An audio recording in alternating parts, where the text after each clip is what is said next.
नमस्कार, आप देख रहे हैं वीयू न्यूज पॉवर्ड बाय विनय उजाला। आइए नजर डालते हैं 15 फरवरी 2026 की प्रमुख खबरों पर। खालिस्तानी आतंकी पन्नू की हत्या की सजा का मामला, भारतीय नागरिक निखिल गुप्ता को 24 साल की सजा। बांग्लादेश के चपाइनबाबगंज में देसी बम बनाने के दौरान धमाका, 2 की मौत 3 घायल। बीएनपी की जीत के बाद तारिक रहमान का बड़ा संदेश, कहा देश के लोगों को अब मिली असली आज़ादी और अधिकार। भारतीय पासपोर्ट मजबूत, रैंकिंग 5, पायदान सुधारी, 56 देशों में visa free entry. Epstein file विवाद, कैथी रोएमलर का इस्तीफा, कांग्रेस ने हर्षदीप पुरी से भी पद छोड़ने को कहा। तमिलनाडु में सीट शेयरिंग पर तकरार, कांग्रेस नेता मणिक्कम टैगोर ने डीएमके से हारी सीटें मांगी। उड़ीसा में सरकारी निधि से 2 करोड़ के गबन में क्लर्क गिरफ्तार।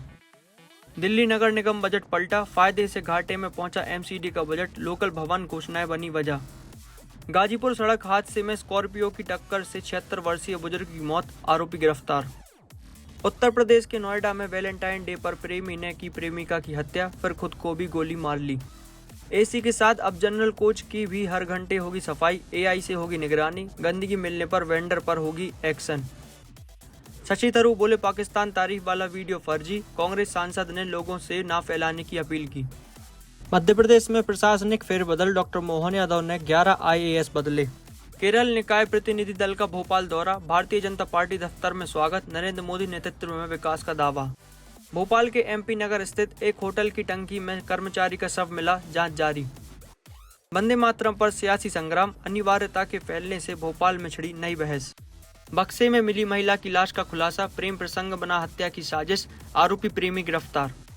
डावरा में पंडित प्रदीप मिश्रा की कथा में यूपी की महिला को हार्ट अटैक, सीपीआर से भी नहीं बची जान।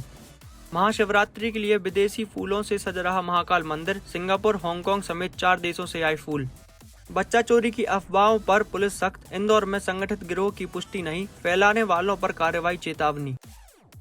केरल के पार्षदों का दल विकसित केरलम अभियान के तहत भोपाल पहुंचा, जहां बीजेपी दफ्तर में भव्य स्वागत हुआ।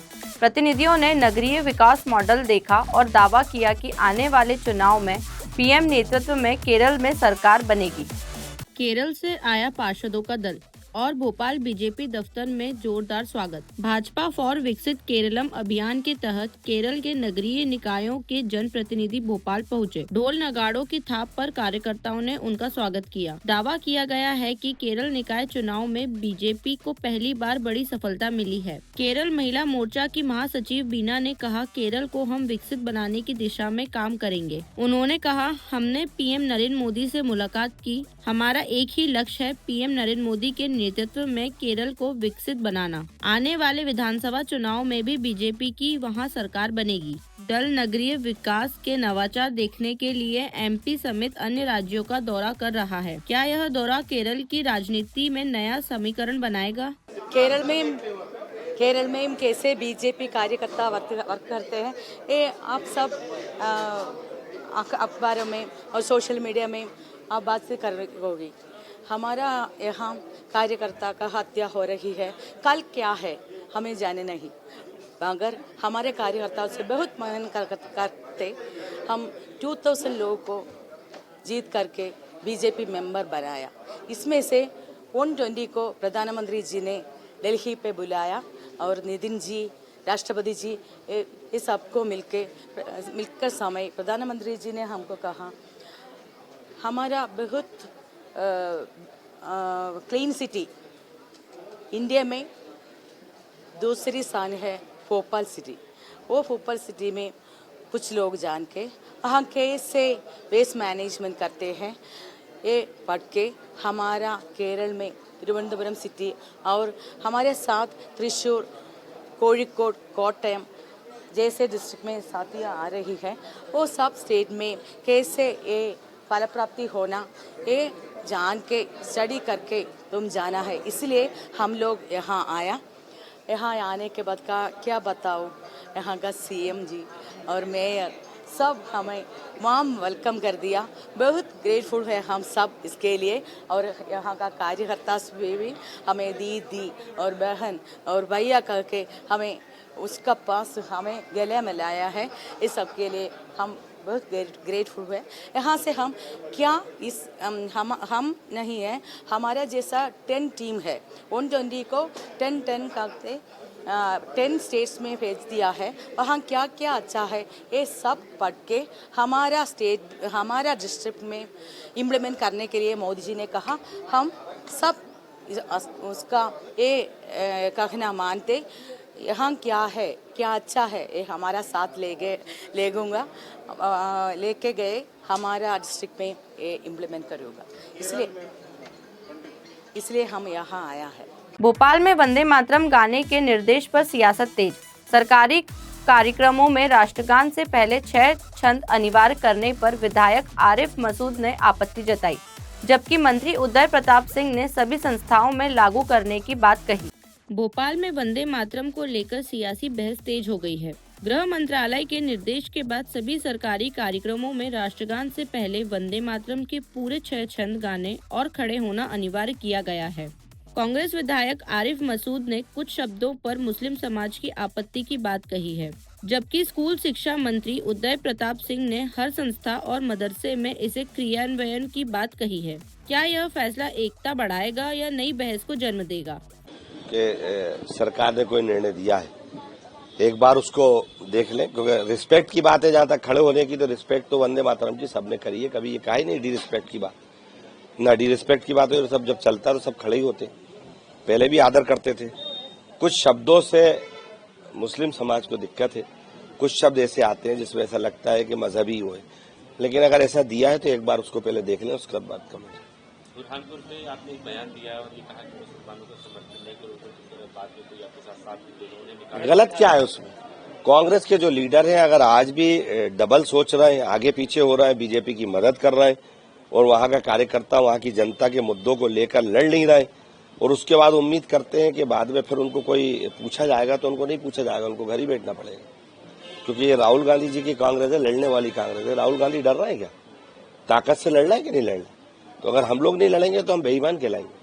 बीजेपी एक बात को लेकर आपत्ति उठा रही है कि सत्ता के लिए आप कह रहे हैं कि पुलवामा अटैक करवा रही है। नहीं, मैंने ये कहा कि आज तक पुलवामा का सच सामने जनता के नहीं आया और बीजेपी सिर्फ सत्ता चाहती है।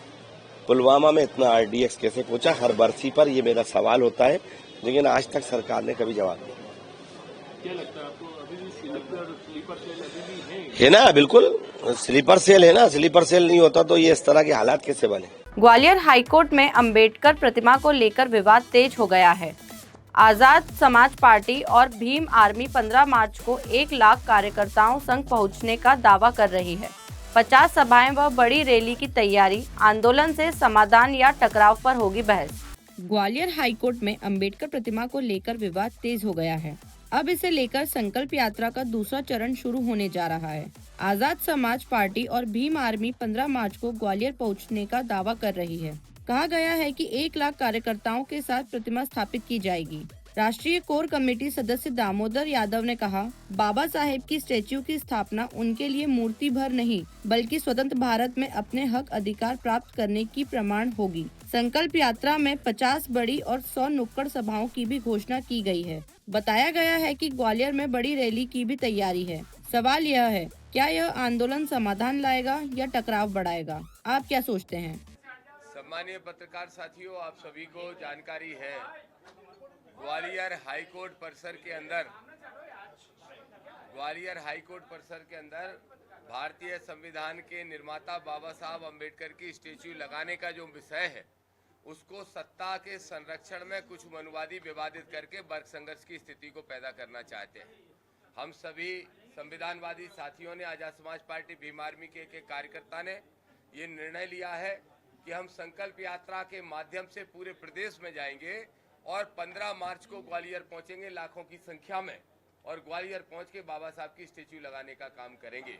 ग्वालियर में जो स्टेच्यू लगना है, बाबा साहब की मूर्ति सिर्फ एक मूर्ति का विषय नहीं रह गया, बल्कि ये हमें प्रमाणित करना है कि ये देश लोकतांत्रिक है, संविधान से चलता है, और भारत देश के अंदर हम सबके क्या अधिकार है ये हमें बताने का काम करना है। इसलिए अब ये हमारे हक अधिकार और सम्मान की लड़ाई है।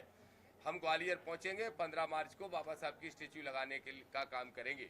दूसरा जो विषय है, यूजीसी का मुद्दा है। आप सबने देखा 2 दिन पहले भीम आर्मी के कॉल पे पूरे प्रदेश के हमारे हजारों सैकड़ों कार्यकर्ता पहुंचे और आंदोलन किया। उसमें जो पुलिस का व्यवहार था वो निश्चित रूप से तानाशाही रवैया को प्रकट करता है। जो वाटर कैनन का इस्तेमाल किया और वाटर कैनन का इतना वेग रखा कि हमारे कार्यकर्ता उड़ उड़ के सड़कों पे गिर रहे थे। तो मैं पूछना चाहता हूं मोहन यादव से, लाठियां भी चलवाई, 10-20 लोग हमारे घायल भी हुए, उनका कोई उपचार नहीं कराया गया। और हम सभी प्रमुख नेताओं को, लगभग 1 सैकड़ा नेताओं को, आदरणीय विनोद अम्बेडकर जी को, आदरणीय विधायक जी प्रजापति जी को, आदरणीय अनिल भाई को, आदरणीय अमर सिंह जी को, आदरणीय राय सिंह बौद्ध साहब को, सुनील बैरसिया जी को, सत्येंद्र विद्रोही जी को और हमारे अस्ते जी और सब साथियों को गिरफ्तार करके ले गए। 1-1.5 घंटे घुमाते रहे सड़कों पे, उनको खुद नहीं पता था कहाँ ले जाना है। और भूखे प्यासे हम लोगों को 4 घंटे 3 घंटे तक थाने में रुकना पड़ा। ये पुलिस का व्यवहार निंदनीय भी है और इसके लिए हम पुलिस कमिश्नर से मांग करते हैं कि वहां पे तैनात अधिकारियों के खिलाफ सख्त कार्रवाई करें, नहीं तो हम कोर्ट जाएंगे और इनको सबक सिखाने। इंदौर के पलासिया थाने के क्रिप्टो लूट केस में 2 पुलिसकर्मी बर्खास्त। आरोप है कि उन्होंने साथी आरोपियों संग ट्रेडर से 4000 USDT और लाखों रुपए ट्रांसफर करवाए। चारों आरोपी जेल में, विभागीय जांच जारी। वर्दी पर सवाल और अब सख्त कार्रवाई। इंदौर के पलासिया थाने में दर्ज क्रिप्टो लूट मामले में 2 पुलिसकर्मी बर्खास्त कर दिए गए हैं। आरोप है कि उन्होंने 2 अन्य साथियों के साथ मिलकर एक क्रिप्टो ट्रेडर से 4000 USDT लाखों रुपए जबरन ट्रांसफर करवाए। शिकायत के बाद चारों आरोपियों को गिरफ्तार कर जेल भेजा गया था। पुलिस कमिश्नर के आदेश पर विभागीय जाँच भी शुरू हुई। अब DCP के आदेश से अविनाश चंद्रवंशी और मनोज मालविया को सेवा से हटा दिया गया है। फिलहाल सभी आरोपी जेल में हैं। क्या इस कार्रवाई से सिस्टम में भरोसा लौटेगा? थाना पलासिया में कुछ दिनों पूर्व हुए एक लूट का जो इंसिडेंट हुआ था, उसमें फरियादी अब्दुल साद था, जिसके द्वारा रिपोर्ट लिखाई गई थी। उसके साथ 2 लाख रुपए कैश थे, उनको लूट लिया गया था। साथ में ही उसके 4000 USDT के जो थे उसके अकाउंट से नवेद के अकाउंट में ट्रांसफर कर दिए। इसमें कुल 4 लोगों के नाम आए थे, जिसमें नवेद, साहिल और 2 जो पुलिसकर्मियों के नाम सामने आए थे। इनमें चारों को गिरफ्तार किया जाकर उनका नवेद का पुलिस रिमांड लिया जाकर उससे USDT की रिकवरी के लिए पुलिस रिमांड लिया गया था। उसके बाद इसमें चूंकि 2 कांस्टेबल थे, जिसमें मनोज मालवीय और अविनाश चंद्रवंशी, इनको DCP जोन 2 सर के द्वारा आर्टिकल 311 इंडियन कॉन्स्टिट्यूशन के तहत इन दोनों को बर्खास्त कर दिया गया है। भोपाल में बक्से में मिली सिया की लाश मामले में बड़ा खुलासा हुआ। पुलिस ने आरोपी युवक को जबलपुर से गिरफ्तार किया है। आरोप है कि समीर ने परिजनों के साथ मिलकर हत्या की साजिश रची थी। पुलिस मामले की जांच में जुटी। बक्से में मिला महिला का शव और अब बड़ा खुलासा। भोपाल में मिली मृतका की पहचान सिया के रूप में हुई, जो गोंदिया की रहने वाली थी। पुलिस के अनुसार उसकी मुलाकात अक्टूबर में समीर से हुई थी और दोनों के बीच संबंध थे। बताया जा रहा है कि समीर पहले से शादीशुदा था और रिश्तों को लेकर तनाव में था। आरोप है कि समीर ने अपने भाई, मां, बहन और पहली पत्नी के साथ मिलकर सिया की हत्या की साजिश रची। पुलिस ने समीर को जबलपुर से गिरफ्तार कर भोपाल लाया है। अन्य परिजनों से भी पूछताछ जारी है। जांच हर पहलू से की जा रही है। क्या यह रिश्तों का विवाद था या कुछ और? ऐसे ही खास खबरों के लिए बने रहिए हमारे साथ व्यू न्यूज पर, पावर्ड बाय विनय उजाला।